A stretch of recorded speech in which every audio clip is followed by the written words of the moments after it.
Captain Zari versus Clan member. You said what? You said what, sir? Sir, what did you say? Captain Zariak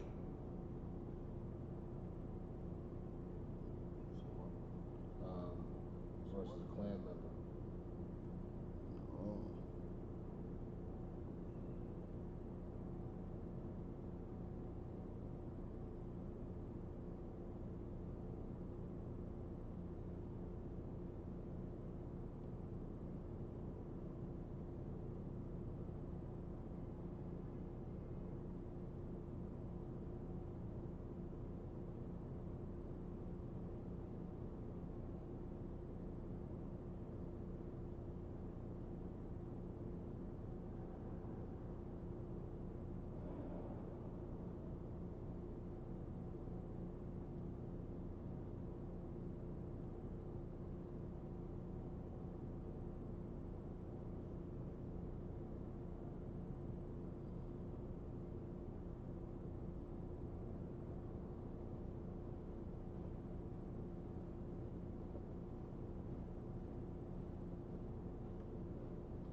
Should always do that shit.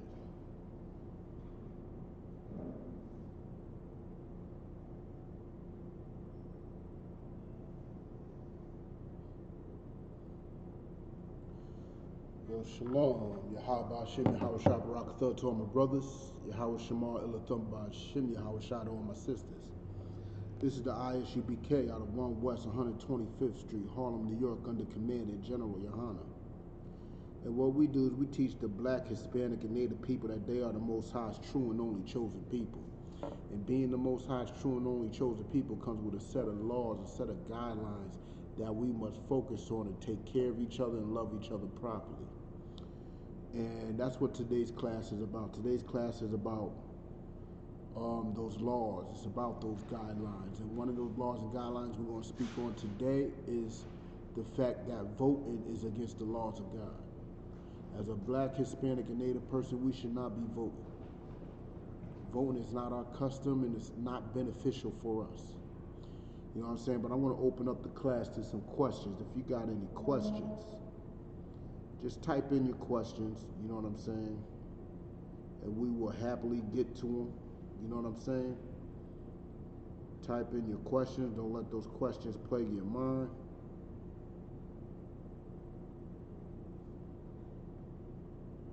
That's what we are here to do. We are literally here to answer your questions.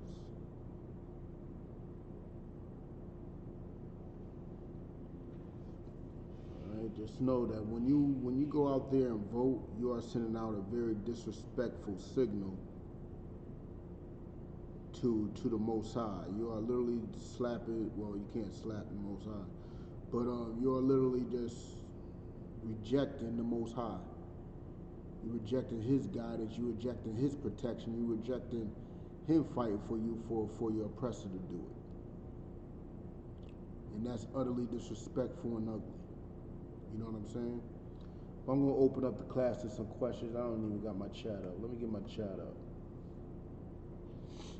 Hopefully nobody typed in a question yet, but if you got a question, type it in.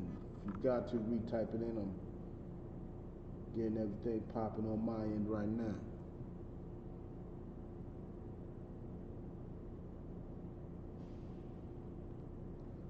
All right, let me get to the YouTube side real quick.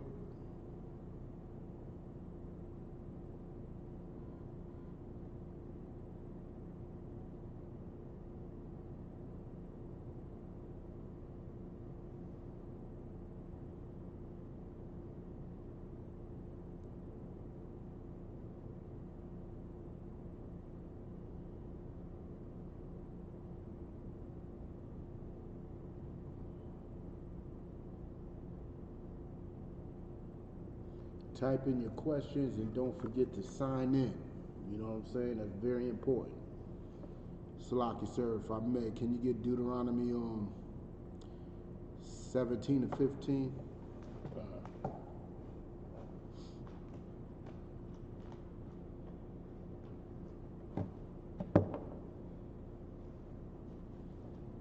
Because you know, yesterday was that day called Super Tuesday. That's a day when they have this primary to see who's going to run for the presidency of the United States.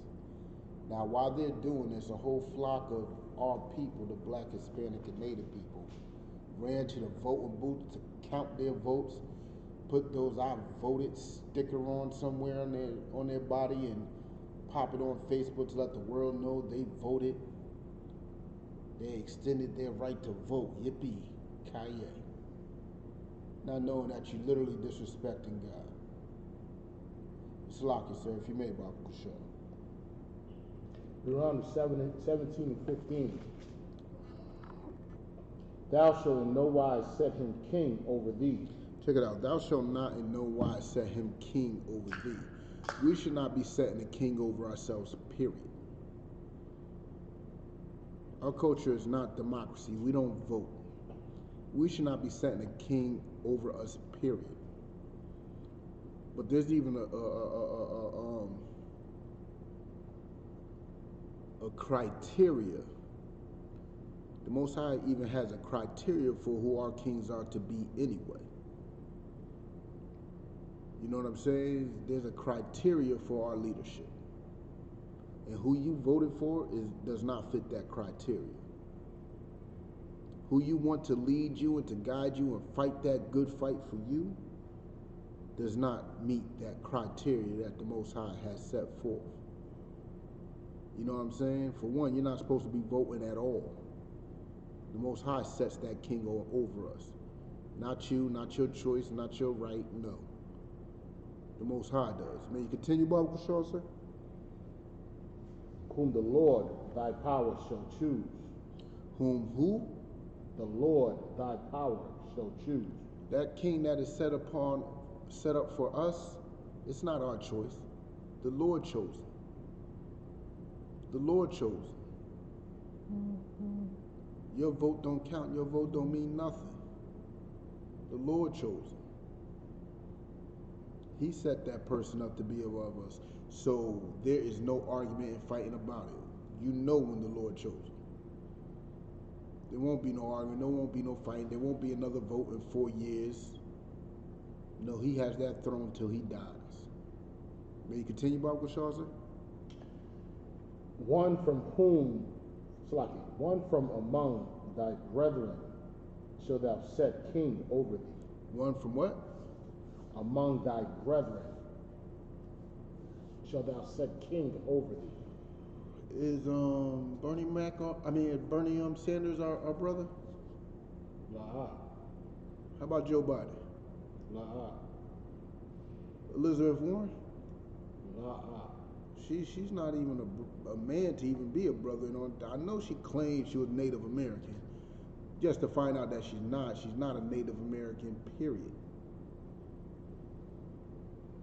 So who did y'all vote for that was one of our brethren?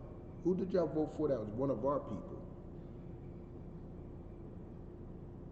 Besides, your vote don't mean nothing. You disrespect the Most High by voting, period. You don't trust in his leadership. You don't trust in his choice. The Most High chose Christ to lead us, not Biden. You know what I'm saying? Not Sanders, not Bloomberg, not Buttigieg, and all these other people, not Trump. Those are not our leaders. Not Obama. Those are not our leaders. Our leader's supposed to be Christ. And the Most High set him to be leader for us. May you continue, Baba Kushal, sir? Thou mayest not set a stranger over thee. A what?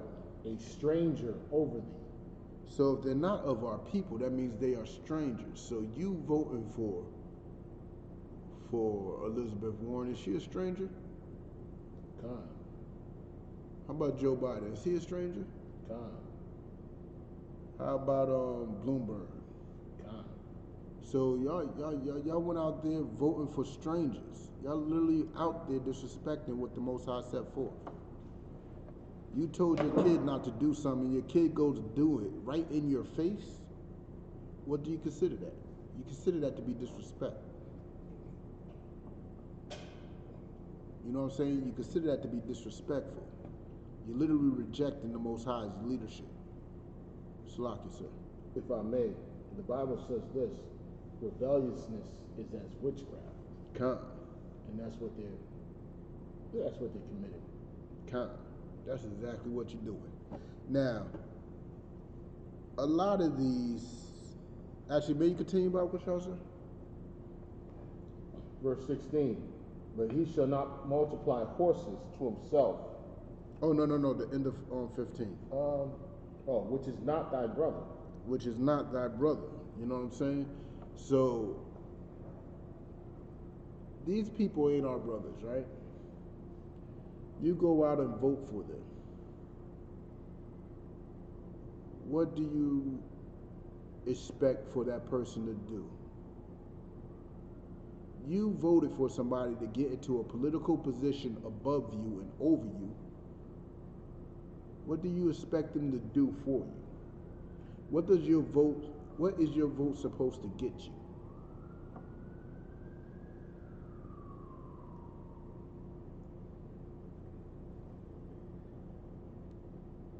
If you're in class, you can answer too. What is your vote supposed to get you?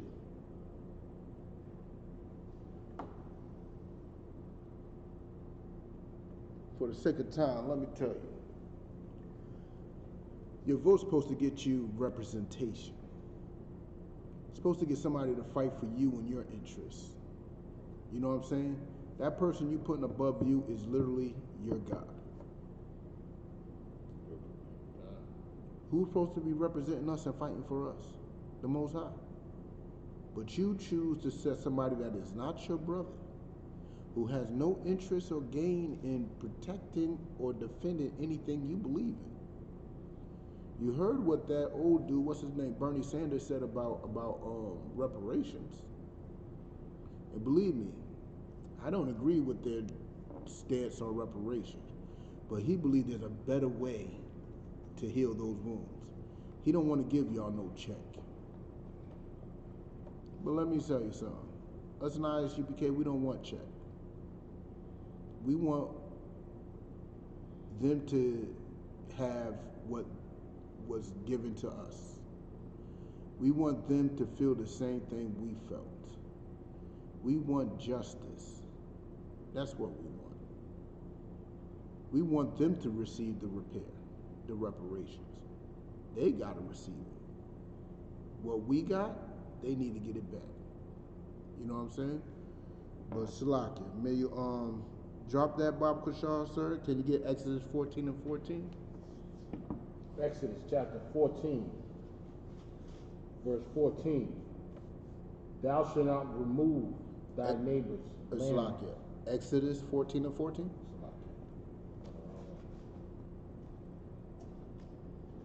Exodus 14, verse 14. The Lord shall fight for you. Who? The Lord shall fight for you. Did that say Joe Biden's gonna fight for us? Wow. So why y'all voting for Joe Biden to fight for you? Why are you voting for Trump to fight for you? Why are you voting for anybody that is not about you fighting for you? Why are you doing that? Scripture just said the Lord's supposed to be fighting for us. So you're rejecting the Lord's protection for Joe Biden's protection. You're rejecting the Lord's protection for Trump's protection. They can't protect you from nothing. In fact, they're walking you straight into the danger. They're walking you straight into it. They're willing to sacrifice you. If I may, right? What I want to get into is, I want to know what goes on in Jake's mind or Eve's mind in the world, when it comes time to fulfill your American duty, right? Mm-hmm. And go out and vote. I kind of want to understand the mentality behind, or the what's the proper word I want to use? The urgeness, and why I gotta miss out on getting money and leave my slave to go and vote for a stranger. You know what I mean? You know what the motivation is? Here's part of it. What do they normally say when they try to convince you to vote? Don't complain if you don't go out and vote. Oh yeah, that's one of the things, but that's the after effect. What do they do to tell? What do they tell you to convince you to vote? What's one of their sob stories they like to throw in your face to convince you to vote? What is a good one? I noticed too.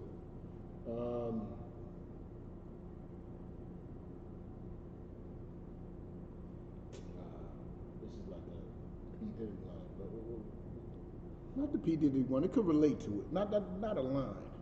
It's actually something everybody says. You gotta vote, brother. yeah, there it is. Yeah. You gotta vote. Why do they say you gotta vote? What's the next line they say? It's on the tip of my tongue right now. Let me give it to you. You gotta vote, brother. Our ancestors died for that There right it to is. vote. There it is. Yeah. There it is. Our ancestors died to vote. It goes back to the civil rights. Exactly. But let me tell you something. Yeah, Con, you're right. There it is. That's We what died for a lot of reasons. I had a homeboy who died trying to pick up a couple of pack of crack back in the day so he could shovel it out. Should I buy crack now because he died for it? You know what I'm saying? We died for a lot of reasons. But only a few of us have actually died for these law, statutes, and commandments. And we're going to get into that excuse about what our ancestors died for, in a second. But can you continue 14 and 14?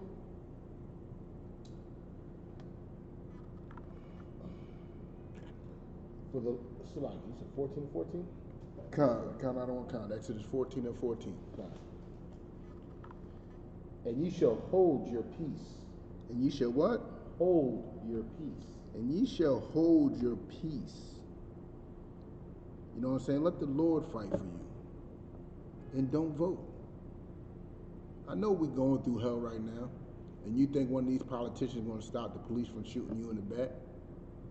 But that's not going to happen. So, while we're going through the hell we're going through, hold our peace. We don't need to be out there marching and stomping, doing everything, trying to get our attention, their attention, begging them for this, begging them for that. Because that's exactly what voting is. Voting is begging. And if I may, this is an excellent topic. Our oppressor knows that we're suckers for fair speech. Right? Hope is one of those things that it's a $1 billion industry, right? Selling hope, right? Is a $1 billion industry. And they know and have studied what oppression can do to a brother or sister, and how pulling that Obama stunt with that hope, with the hope propaganda that stunt that he pulled, they know that we're suckers for things like that. Oh yeah. And time Straight again, up and down. it goes. It's like clockwork when it comes to voting. You know what I mean? All of a sudden, the black agenda is important again. Oh yeah, you gotta vote or die. It resurfaces. Rock the vote. You know what I'm saying? They got a million slogans to try to convince it. But did we finish 14 and 14? Con, yeah, we gotta hold our peace. Can you get yeah, let's get that. Can we get Proverbs 14 and 12? because, you know what I'm saying, us trying to fight back against them with a vote, trying to solve our problems with a vote is redundant. It's not going to work. It's monotonous. It's vain. It's stupid. You know what I'm saying? It's stupid because it's not going to work. You know what I'm saying? And I understand you want to honor what your ancestors died for, what your grandma got sprayed with a water hose for. You want to honor that. But let me tell you something. Can you read that, Baba Kushal, sir? Proverbs 14 and 12. Proverbs chapter 14, verse 12. Ooh, I brought this up earlier. Let me tell you something. It's a little personal. It's a little personal, right? So, someone that someone that I am obliged to be with for the rest of my life, right? Said, yeah, we should go out and we should go to a restaurant.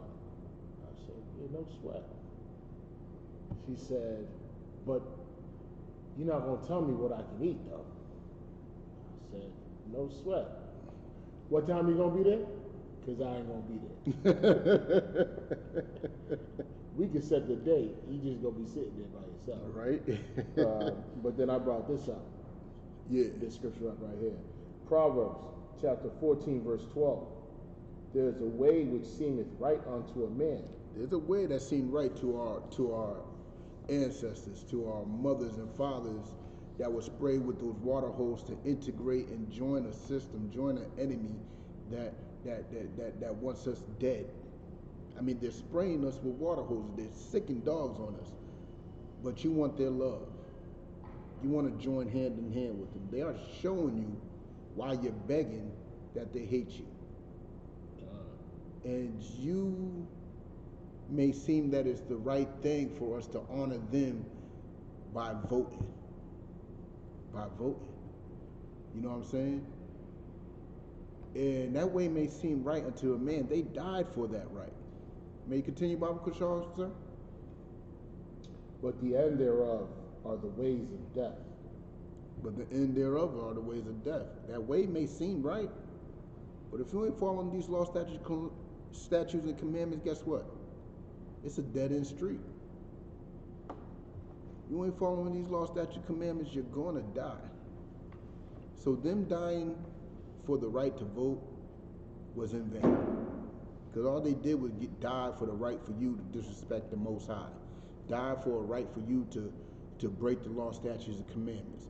Die for the right for you to join your enemy. That's what they died for. That's what dying for the right to vote really is. They believed it was right. Yeah, I'm going to vote for somebody that's going to help change the black community. What change has happened since we had the right to vote? What change has happened? Change has happened. But let me tell you what that change was. The change that happened was our condition gotten worse. The change that happened is we started hating each other. The change that happened was they selected a few of us to become super rich while the rest of us become super poor. And we're going to look up to the super rich ones like we got a chance to get where they are. It's a deception. It's deceit. And you voted for that. You begged for that. You begged for that. You know what I'm saying? Salaki, you brought up an interesting point.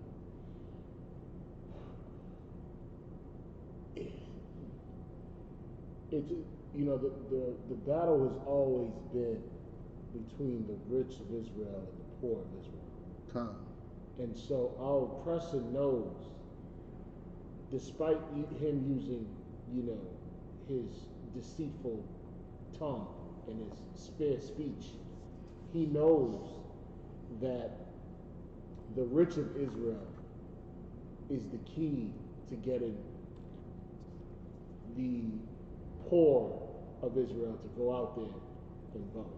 Oh yeah, they got the rich plastered everywhere. Your celebrities, your black leaders, your pastor is giving you from when voting season starts, every sermon is going to bring up, go vote, go vote, go vote, go vote. make a change, make a change, make a change. And after 60, 70 years, if it hasn't changed yet, which it won't. You know what I mean? The drug problem grows, the crime grows. Everything that you wanted the person that you voted for to fix was never fixed. You're absolutely right. And them parading the rich of Israel is something that they do every year. If you haven't noticed, they get a march rally to vote around voting season. They put the rich of Israel with the t-shirts, vote or die, and all these slogans and hope and all this campaigning through the hood when these cats haven't returned to the hood since. They only go around voting season. Salak, if I may, maybe I got to follow a bit more politics. You know what I mean? It's kind of the area that I lack in. But what's Bernie Sanders' stance, and why does he have a grip on the black vote? Let me tell you why Bernie Sanders has a grip on the black community. Because he was in agreement with one of the biggest traitors black people has ever met.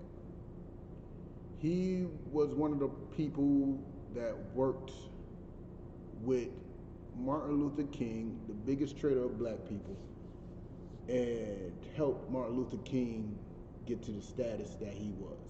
Bernie Sanders? Yeah, he was marching during the civil rights. He was one of those freedom fighters. Okay. And look where that got us. So you're going to trust that man that helped us integrate with his people. You're going to trust a man that literally took money out of the black businesses and gave it unto his own people's business. That's what integration did. Mama's Chicken Spot ain't running no more because we going to Popeyes. We're going to KFC now. You know what I'm saying? We're giving all our money to our enemy. That's what integration was. Integration was the smartest business move that our enemies could have made. It was a genius business move. You know what I'm saying? I was in one of these stupid Facebook groups today, right? And this dude wanted to combat our expression of how much we're in oppression, right? He wanted to combat how we are. He wanted to say that we are not in oppression, and you know how he brought it up? He said, for all those that hate all these other nations, let me ask you a question. What kind of car you driving? Oh my God, I hate that. That was simple. And the funny thing is, even I tried to get as simple as he could. I couldn't even make the correlation. But before integration, before we had the right to vote, before we were marching for equality, guess what we had? We had our own car company. We had our own car maker factory and everything. It was a black man's car, not Cadillac. A black man made a car and was selling it. We had that, but guess what? Due to integration and loving everybody and giving all our money to Ford and Chrysler, now we don't have our own car company. So you want to bring up the argument about what kind of car we're driving when we don't even have an option now to drive our own. That option was gone, and you could thank Martin Luther King for that, why that option's gone. You know what I'm saying? But Salak, yes sir. Can you get Ecclesiasticus 40 and 28? Ecclesiasticus 40 and 28. That's in the Apocrypha. Oh yeah, you're there.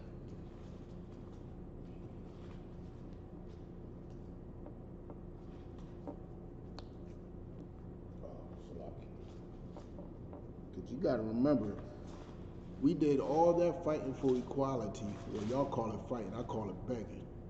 We did all that begging for equality. We did all that begging for equal rights. We did all that begging and didn't think for a second how much it was going to damage us. We were just so happy that the so-called terror of the KKK wasn't on our neck. That's what it was really about. because we were doing so much better before then. You know what I'm saying? But Salaki, sir, if you got that, Bob Kushaw. Ecclesiasticus 40:28. My son, lead not a beggar's life. Listen, this is a great lesson that every father should be teaching their son. This is a lesson that gives their son the strength to do for his own. You know what I'm saying? To take care of his own. You know what I'm saying? May you continue, Bob Kushaw, sir? For better it is to die than to beg. Look, my son, don't be a beggar. It is better to die than to beg. See, we had the terror of the KKK on our neck, so we begging for equality. We begging for them to love us. We begging for them to stop terrorizing us. We begging for the right to vote. And guess what? Scriptures say it's better to die than for us to receive any of that. Come on, sir. I love this topic so much. You're doing an excellent job how you're presenting it. The water, sir. That begging spirit that you're talking about falls in line with the misinterpretation of loving thine enemy or loving thy brother as thyself, and how Christians misconstrue it to apply that to their oppressor. So now, because of these religious leaders that have pushed this doctrine of devils, right? What that does is it says, well, I have to love him, right? Because he's my brother, right? But your brother is committing harm, right? So what's the best way to do it? Well, I don't want to, render evil onto evil to my oppressor. So let me beg him to stop, and maybe he might have some compassion.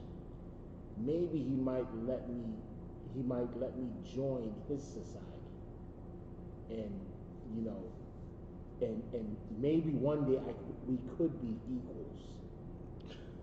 And that's the problem. And it all starts with the upbringing of Christianity, which leads to someone that has a begging spirit. And you are bringing up a heavy point, which is making me ask a question right now. What you're saying is absolutely true. That begging spirit makes them have compassion and sympathy for their oppressor. They know their oppressor is beating their backs, doing horrible things to them. But when does that compassion extend to their own people? Let a brother step on some Jordans right now. Somebody's getting shot. That's right. You know what I'm saying? Not even trying to condone it, but let a brother sleep with another man's woman. Somebody's going to die. That's right.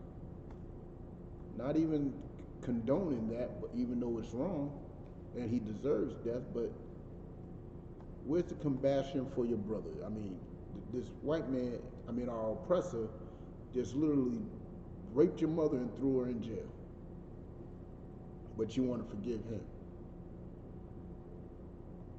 But can't forgive the black man that stole your TV so he can sell it for whatever reason, for whatever addiction he may have, because he's dealing with this hell that we're in.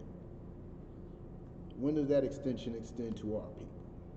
Let me tell you something. That's the evil of this integration of this voting, because it grew us to love our oppressor. It groomed us to love the people that hate us more than we love ourselves. And you voting for them to further that oppression. You know what I'm saying? But Salaki, sir, may you start that back from the top again? Ecclesiasticus, chapter 40. Where we at? Verse 28. 40, verse 28. My son, lead not a beggar's life, for better it is to die than to beg. It is better to die than to beg. It was better for us to die and not get that right to vote. It was better for us to die and not be able to sit in their restaurants. It was better for us to die than to be able to sit in the front of the bus. It was better to die than to do that. You know why? I mean, it should be pretty obvious why. Because if we rather die, I mean, if we died instead of getting those things, guess what? Our communities would be growing. Okay. You know what I'm saying? That's what they didn't want. That's why they bombed Tulsa, Oklahoma. That's why they burned down Seneca Village. That's why they attacked Rosewood. Because the simple fact is they did not want our communities to grow. So if we died instead of marching and doing all that fighting for the vote, our communities would be growing. The black restaurant would be growing. They would be begging us to sit in our restaurants by now. They would be begging us to sit on our buses. But no, we wanted to join them so bad. We wanted to sit in their restaurant. They don't even season their food. This is crazy. They underfry their chicken. You eating bloody chicken. You know what I'm saying? But you wanted to join them. And now look at us now. You know what I'm saying? May you continue that, Bob Shaw, sir? The life of him that depended on another man's table. The life of him that depended on another man's table, that's what voting is. You're depending on another man's table. You're trying to have a seat at his table. You want to feel equal. You want to be a part of the conversation. You know what I'm saying? And they're pulling you to do that. They want to make you continue to do that because it keeps you underneath their boot. That's right. They don't talk about no Asian vote. What about the Asian vote? I never heard any of these politicians talking about how they want to get the Asian vote. But they do talk about getting that black vote. They do talk about getting that Hispanic vote. What about the Arab vote? Do they talk about the Arab vote? Asians and East Indians and Arabs are the #1 immigrants in this country. But they don't want to talk about them. You know why? They're not a topic of conversation. You know what I'm saying? They're not something that's going to be buzzworthy. But let's talk about how we're going to fix black on black crime. Let's talk about how we're going to stop immigration. You know what I'm saying? Let's talk about this wall. You know why? Because they want you to be in fear. So you can continue to vote and be underneath their boot. See, if we stayed out of our oppressors' business and minded our own business, we would be doing a lot better right now. All right. Voting is white business. It's not our business. That's why Asians ain't voting. That's why Arabs ain't voting. That's why East Indians ain't voting, and they got a lot of stuff going on in their communities. That's why they are in your communities setting up shop. They ain't talking about no Sudanese vote. You know what I'm saying? No Nigerian vote. They ain't talking about none of that. Those people don't vote and they get to ransack your neighborhoods, pillage your neighborhoods. God, and if I may, God.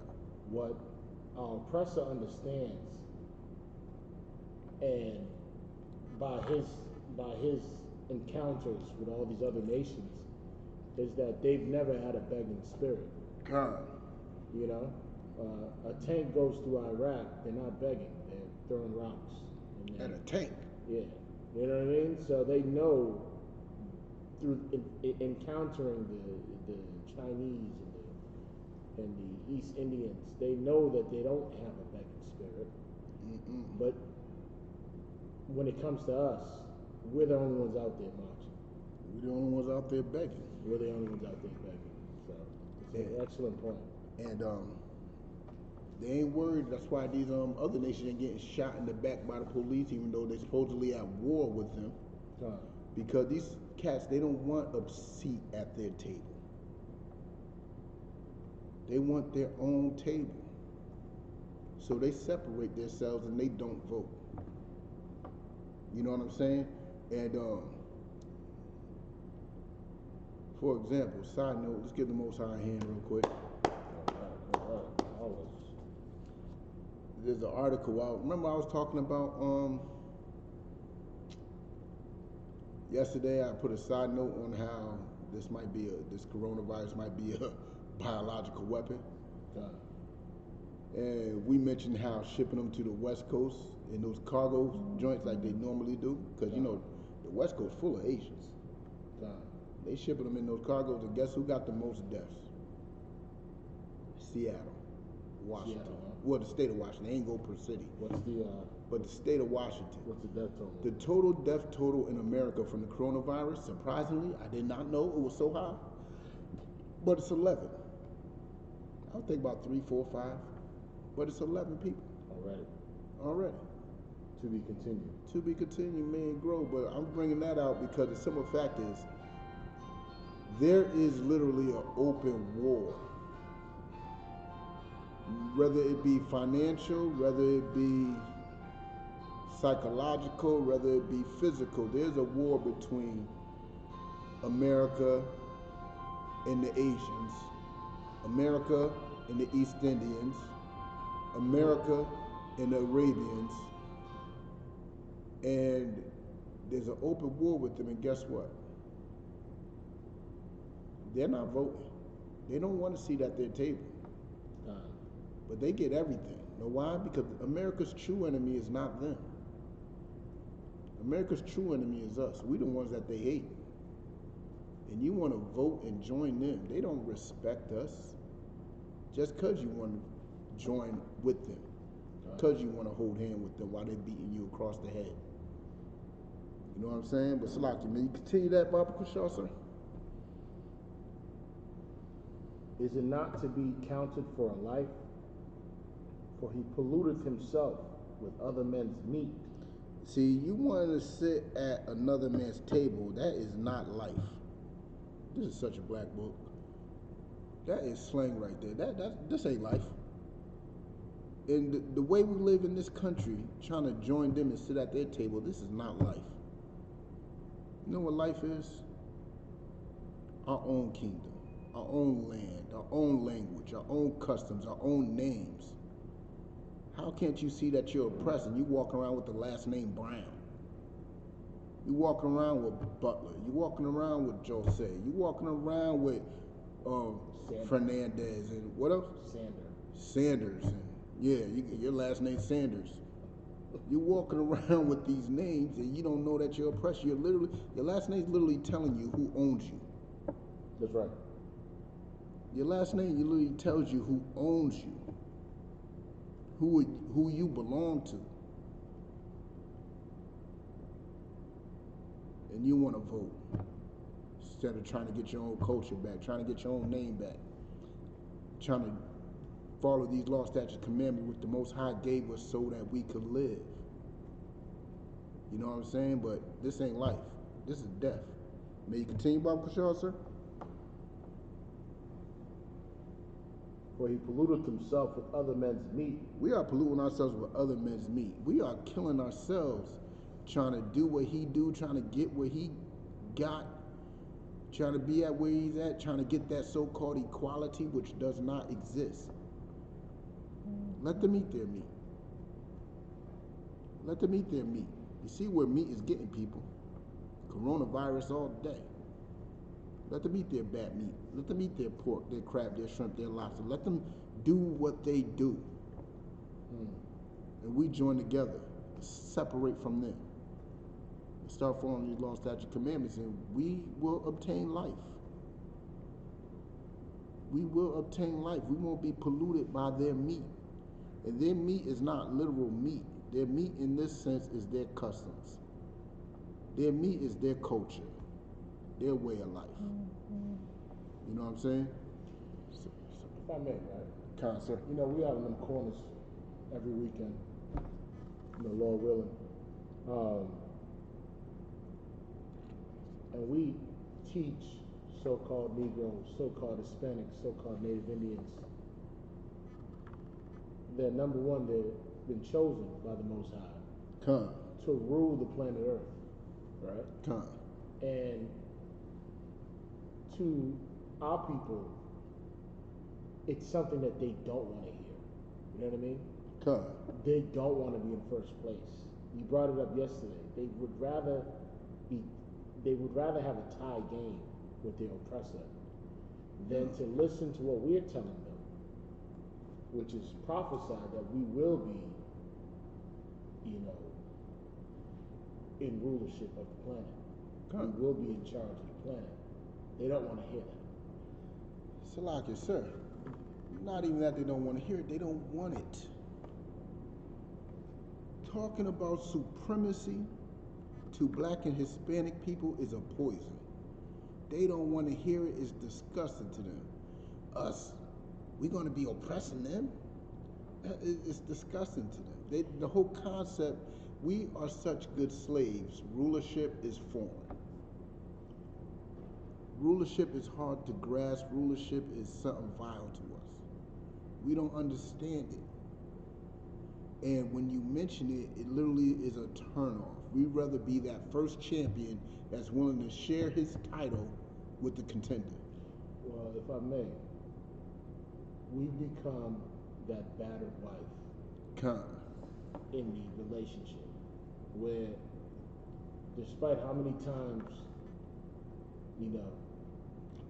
she's been abused, she still refuses to leave that relationship. She sure does. And that's the problem. We can't see the kingdom of heaven without our oppressor. It doesn't register.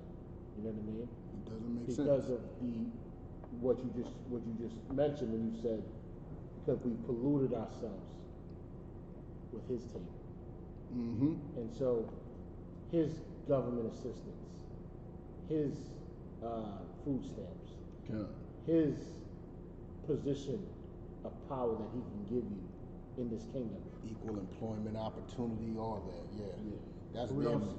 so it's a crutch that our oppressor has put on us, not knowing that we don't even, not knowing if we understood the history of Tulsa, Oklahoma, and how black neighborhoods were striving. Mm-hmm. We can reiterate that, but on a more righteous standpoint, with the Lord being on our side. And that's the problem. It'll be an easy takeover. It'll be an easy takeover. But Salaki, sir, may you continue that? But a man well nurtured will beware thereof. Repeat that, sir. But a man well nurtured will Salaki, be sir. But a wise man. Salaki. But a wise man well nurtured will beware thereof. But a wise man, well nurtured, will beware. See, like, I remember watching certain things growing up, so-called black movies and stuff like that. And they had a person that would portray the coon, but he's always talking about separation. He's always talking about not, like, don't go over there. White man's over there. He's gonna do, you know what I'm saying? They betrayed him, but he was right. He was the wise man, well nurtured. He knew that separation was the answer. He knew that separation from our enemy is what's going to get us right. Not loving them, not joining them, not trying to be best friends and buddy-buddy with them, but separation. Not joining their table, but having our own. That's what a wise man, well nurtured, would do. And he would teach that. Like these so-called Uncle Toms in these old movies, because they wasn't fighting for integration, they were labeled as Uncle Toms. They were well nurtured. That's what a wise man should be doing. May you continue that, Baba Kushal, sir? Verse 30. Begging is sweet in the mouth of the shameless. Begging is sweet in the mouth of the shameless. MLK was shameless. Jesse Jackson, shameless. Malcolm X, shameless. Farrakhan, shameless. Marcus Garvey, shameless. They all were shameless because they're always begging for equality.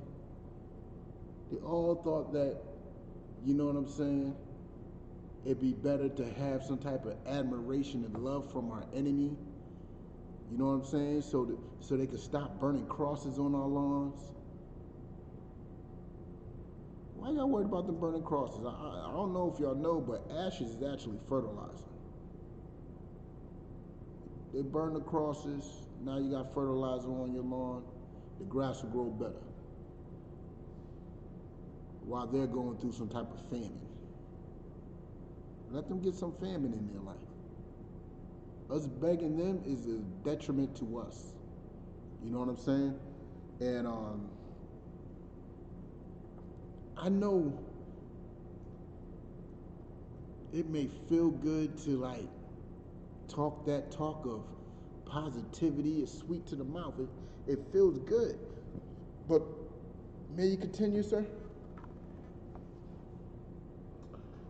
But in his belly shall burn a fire. But in their belly shall burn a fire. See, MLK during his last days in his last speech said he led his people into a burning house. Integrated his people into a burning house. He started feeling that fire in his belly. All that shame that he carried, now all that sweetness of speaking those positive words of loving everybody is now starting to burn in his belly. It's starting to burn in his belly. All types of stomach acid reflux. Now he's about to throw it all up. You know what I'm saying? And now we are in a worse condition than we ever have been because of those sweet words that he was begging. You know what I'm saying? Voting. Rock the vote. Vote or die. Those sweet words. Ooh, it sounds so nice. Our ancestors died for the right to vote. Now look at us. Stomachs burning. God. You know what I'm saying? And though it's sweet to the mouth, you know what it means when your stomach's burning? You ever been hungry? How does your stomach feel? It feels like a burning sensation, right? God. Guess what? We're starving out here. We're speaking those sweet words, thinking that we're going to get a sweet deal out of all this voting and stuff, and guess what? We're still starving. There ain't no food on our plates. We at their table with our plates out like, can you pass the potatoes? Nobody's passing us the potatoes. We still getting beat over the head, shot in the back, dragged by trucks, decapitated. All this is still going on today. You know what I'm saying? Because Trump is in office, guess what? They're not going to talk about a lot of these things that's going on right now to the black community. Because Trump's in the fight for the black vote, so he got a lot of black pastors. He got these two black women. I was waiting for you to bring that up. Huh? The two sisters? Yeah, I forgot their names. Sparkle and something, Sunshine, I don't know. These two black women are the biggest bed wenches I ever seen in my life. Oh, man. Did they have did they have the big goofy Christian hats? Nah, they got glasses, big goofy glasses, but they do wear the goofy Christian dresses and stuff. Yeah. But every time they talk, it's just like I know Trump's rod was in their mouth at some point. Because the simple fact is, nobody cheers him on as if he really done something for black people as much as they do. And Trump is fighting for this black vote so hard. He got these so-called, matter of fact, let's get that. Let's get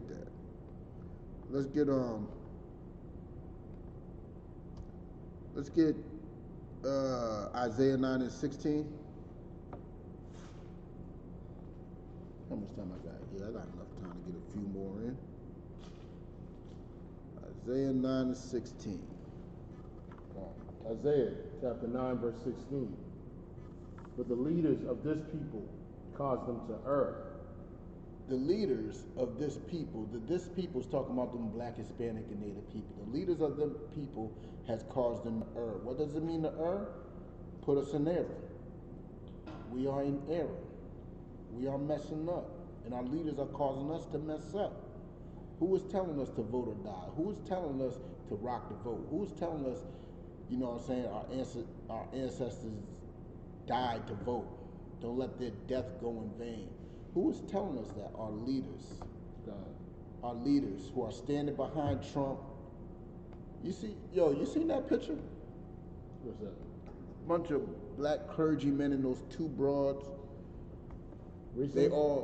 This is about towards the beginning of Trump's first campaign, but there's a lot of black people behind him. He's at the Oval Office desk looking strong, like massive. And all of them holding their hand like he's the savior. They got their hand on him like he's the answer to all black problems. Our leaders are causing us to do this. Our leaders are making it seem like he's our savior. He's our king. When we only have one head, and that head is Jesus Christ. That's our king. And God put him as our king. The Most High made Christ our king. Not Trump. Not Biden. Not Sanders. Not whoever else is up on the race. Our king is Christ. Ain't none of y'all going to be like that with the law, statutes, commandments. None of y'all want to, you know what I'm saying, stand behind this word. None of y'all want to stand behind that. Y'all want to stand behind Trump and revere him.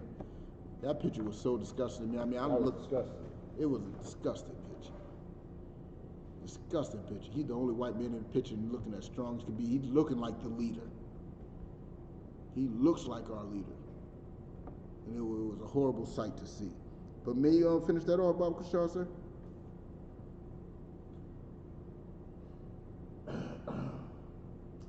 And they that are led of them are destroyed. And those that believe in these leaders, those that actually are teaching their kids that you must vote, those that are actually going out there voting, trying to provoke other peoples to vote, those that are out there trying to provoke other people to try to integrate with these evil people,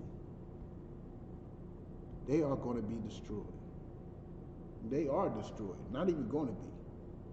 They are destroyed. Loving your enemy is destruction. You cannot be trusted. You are destroyed. You are not a good person. I mean, it is vile. It is vile. But let's drop that and let's get Lamentations 4 and 17. Cause you out there just begging and begging. And every vote you cast is just disrespecting our power, and it's making it harder for us to get out of this condition. It's making it harder. Like when you got these fellas out here saying they can't vote, I tell them straight up, that's a good thing. Don't vote. You got these old folks mad at the little kids because they ain't voting. I'll be like, they shouldn't vote. What has voting done for us? Voting hasn't done a thing. Lamentations 4 and 17? It's a very small. You probably passed it like 80 times. Lamentations 4, verse 17. As for us, our eyes as yet failed for our vain help. Our eyes have yet failed for our vain help. That's what you're voting for. You're voting for somebody to help you. And guess what? Your eyes are failing. That vote is going to fail. That help is going to fail. You're out there voting for some vain help. It is pointless help too. Let me tell you something, what really helps us. Let me tell you what really helps us as a people. ISUPK. The Israelite School of Universal and Practical Knowledge. Let me tell you something. Voting hasn't got nobody off of crack. Not at all. ISUPK has. Voting has never stopped somebody from getting an abortion. The ISUPK has. Voting has never fed, clothed, or sheltered a black person. Guess what? The ISUPK has. You know what I'm saying? This is the Lord's help. Voting is vain help. Get up in here. Start helping your people. Start loving your own. Start doing right in the sight of the Lord. You know what I'm saying? May you want to continue that, Baba Kushal, sir? We have watched for a nation that could not save us. We have watched. We are looking for a nation. We are looking at this nation that is beating us across the head for help. And they haven't saved us. You know why? Like the general brought out the heaviest point ever. It's like being in a scary movie. You trip and fall.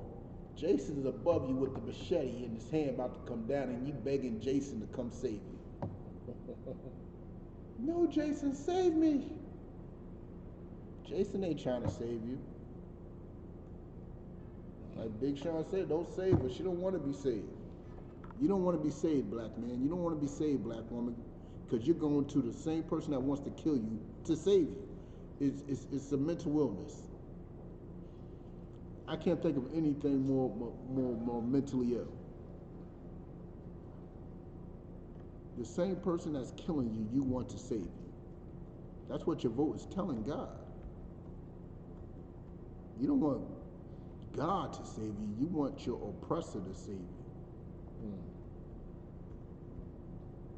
That's what your vote is telling God. Ain't that disrespectful? Hey, God, you can sit down, stand out. What you created over here to oppress me is better suited to save me. That's what you're telling God. And it can't get any more disgusting than that. You know what I'm saying? But let's drop that, Baba Kushal, sir. Let's get Ecclesiasticus 12 and 10. Do you have Barabbas? Oh, I want to finish off with that. Yes. Ecclesiasticus what? 12 and 10. Actually, I might do that next. I only got 10 minutes left, and I'm going to go through quite a few verses in this Ecclesiasticus. Ecclesiasticus chapter 12, verse 10. The preacher sought to find out acceptable words. No, Ecclesiasticus 12 and 10. No, I might have got it wrong. No. You went to Ecclesiastes or Ecclesiasticus? Ecclesiastes. Oh, yeah, it's Ecclesiasticus. You're right. I mean, it's right now. Ecclesiasticus 12, verse 10. Never trust thine enemy. Never what? Never trust thine enemy. What are you telling your kids and the Most High and everybody that sees you begging your oppressor? You're telling people that you trust him. When you voting for Trump or Biden or Sanders, you telling them that you trust them. And the scripture's telling you to never, ever trust thine enemy. Continue, sir.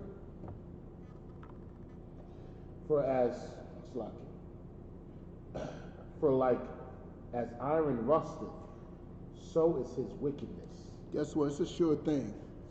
Y'all voted for Clinton. Y'all thought Clinton was a black man. You know what I'm saying? Y'all trusted that white man. Y'all thought he had y'all best interest at heart. But guess what happened? He gets into office. He sets up a criminal justice system that imprisons more black people than any others have. His wife goes up on the world stage and calls your son a super predator. And you trust him. You voted for him. You trusted him. You voted, you trusted Trump. And he calls athletes' mothers female dogs. Called them the son of female dogs. That's who you voted for. That's who you trust. Even if you didn't vote for him, guess what? You still trusted. You're a part of the system. Ain't that what they say? That's right. You can't complain if you ain't vote. Well, you voted. So you can't complain. You are a part of that system. Guess what? Me not voting, I can't complain because I'm not part of that system. I didn't participate in it. So I can complain about a man calling my sister a female dog because her son wants to take a knee during the most racist song I ever heard in my life. And I heard Dead Prez. They ain't got nothing on the national anthem. You know what I'm saying? May you continue, Baba Kushar, sir? Verse 11. Though he humble himself and go crouching, yet take good heed and beware of them. Even though they may come and beg for your vote, they out there begging, they tempting you. They're probably out there giving people $10 to go vote. Here.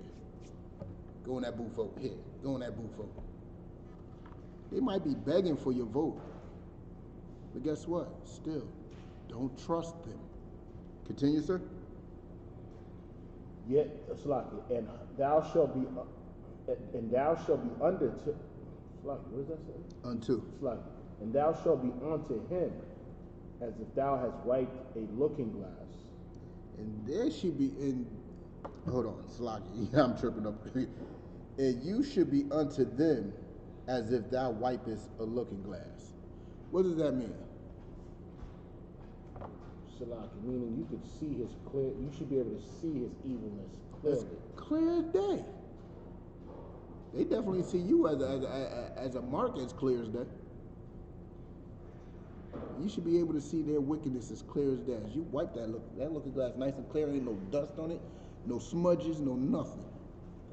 Everything's clear now. May you continue, Baba Kushar, sir?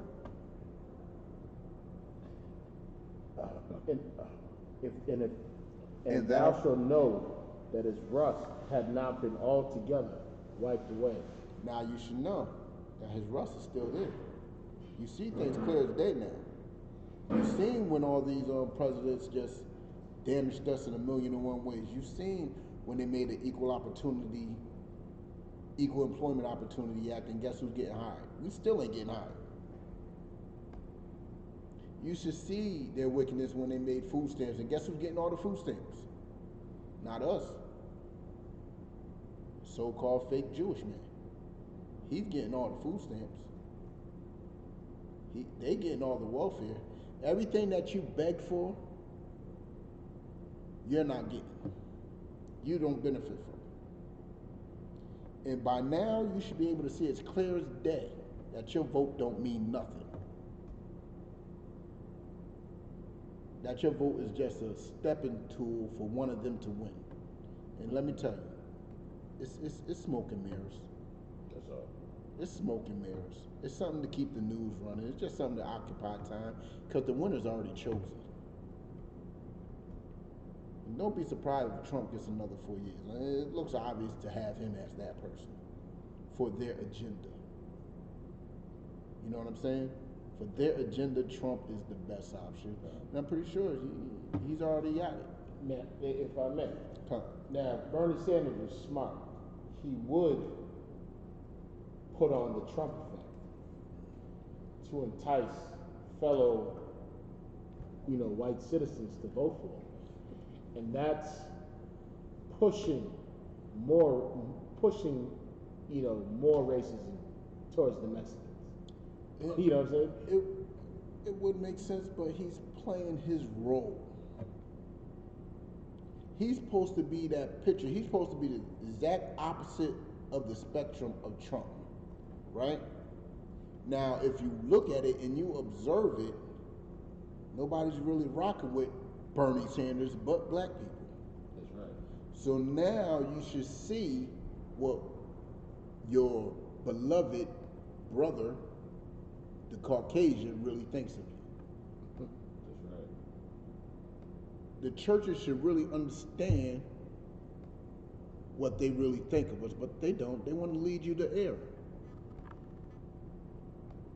Every Caucasian is going to side with Trump, and they should. It makes sense. It makes sense. He's your protector. Who's protecting you, black man? Who's protecting you, black woman, Hispanic man, Hispanic woman? Who's protecting you? There's somebody designated for the job, but you're rejecting with every vote. Every vote you reject our king. But Salaki, sir, may you continue that, Baba Kushar? Come. Verse 12. Set him not by thee.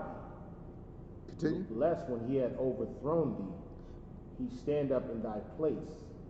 Continue. Neither let him sit at thy right hand, lest he seek to take thy seat. Continue. And thou, at the last, remember my words, and be pricked therewith. Now understand this. Don't be anywhere near him. You being near him, which is proven throughout history, he will take our place. You know what I'm saying? We had restaurants. Us wanting to be near him took those restaurants out of the way, and look what's in our neighborhood now. They're restaurants. That's right.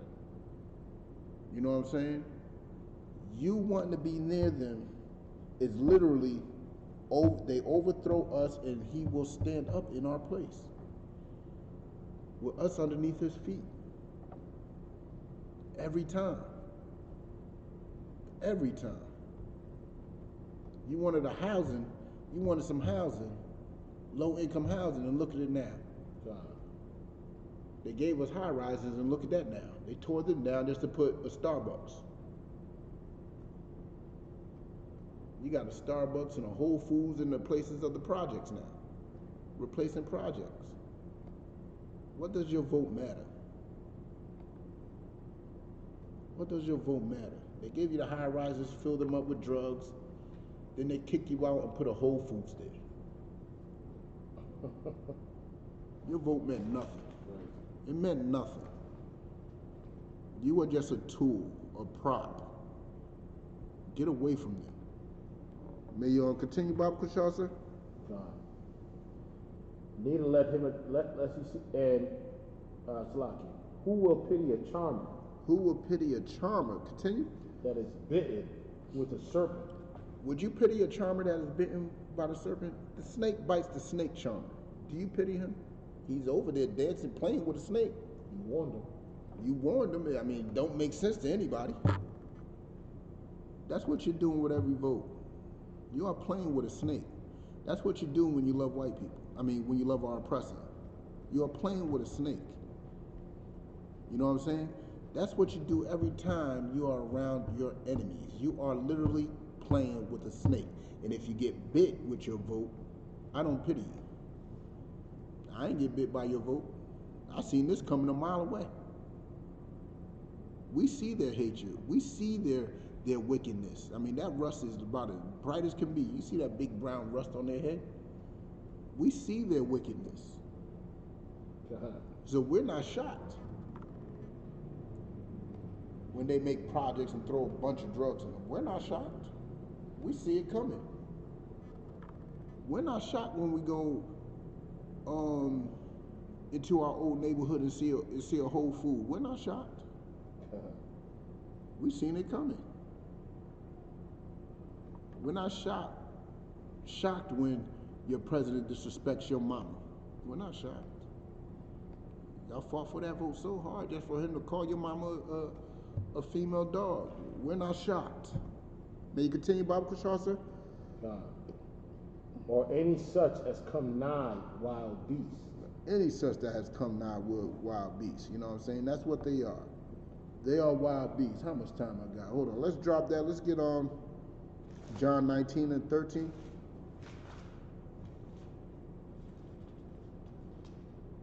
John chapter 19, verse 13. Con. When Pilate therefore heard that saying, he brought Jesus forth and sat down in the judgment seat in a place that's called the pavement, but in the Hebrew, Gabbatha.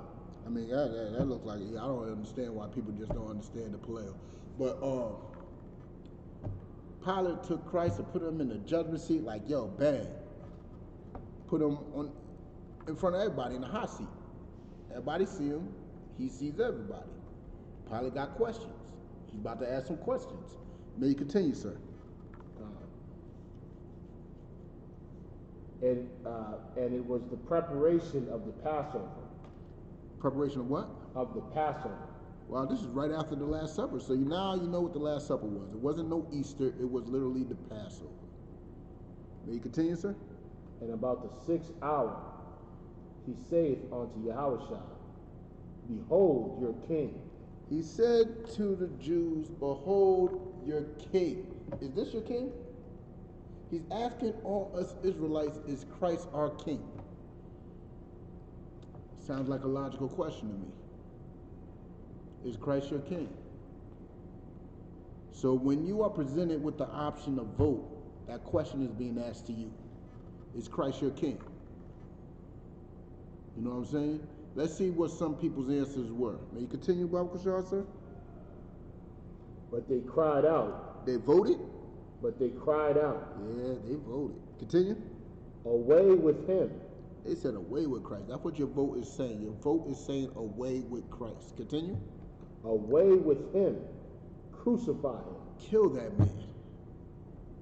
Your vote is saying away with him and kill him. Continue. Pilate saith unto them, shall I crucify your king? So Pilate's like, yo, this is your king, right? Should I crucify him?